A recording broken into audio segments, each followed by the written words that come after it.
Hey all, I wanted to talk about the Modern Event Deck, and I'm gonna probably title this video "In Defense of the Modern Event Deck." I'm gonna try to make it as quick as possible, but I kind of wanted to talk about why this event deck I think is a great product from Wizards, and why I think people aren't too happy with it. Why I will be personally purchasing this product, and why it wasn't another option such as Burn.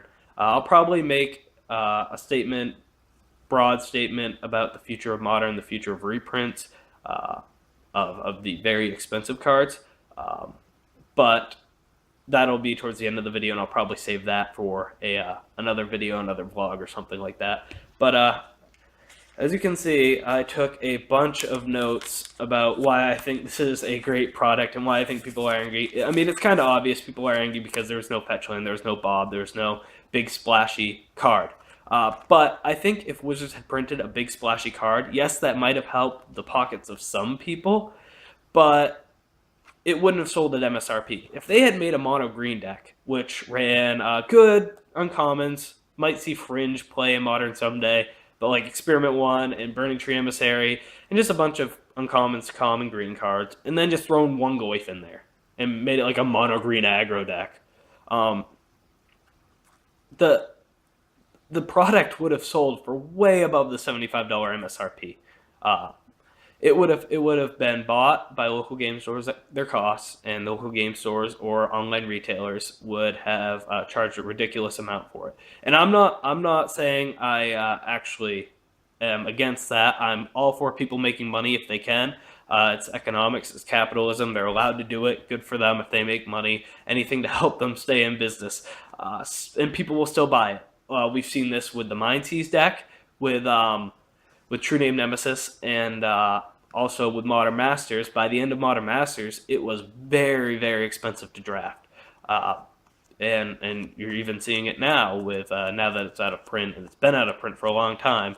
The boxes are insanely expensive because of the value in there. So um, we've seen this products that Wizard make that have stuff that people want don't sell for MSRP. They sell for much more than MSRP.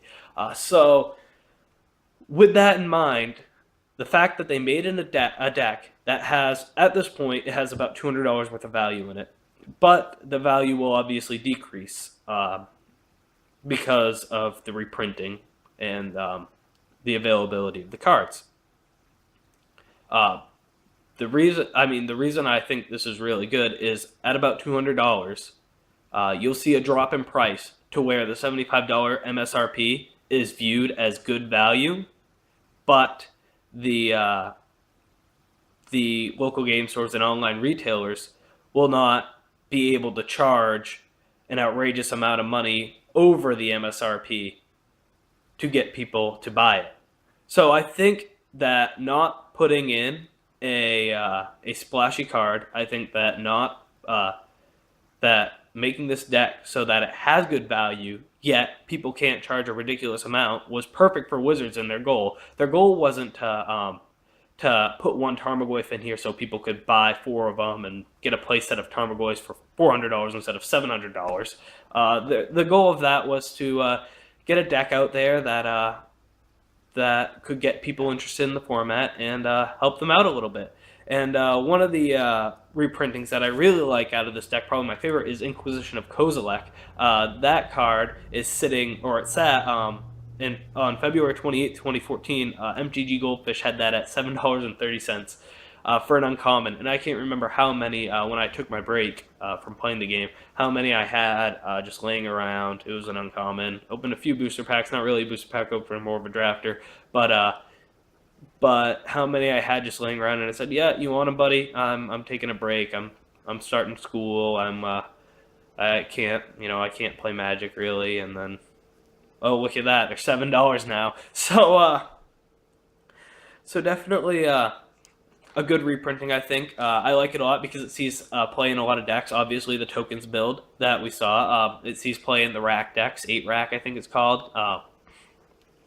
That discard hand control. It sees plays in the mono black infect deck, which I know isn't seen a lot, but I'm kind of partial to it. It was a fun little deck that I liked running, and I still have some of the pieces for it actually right now.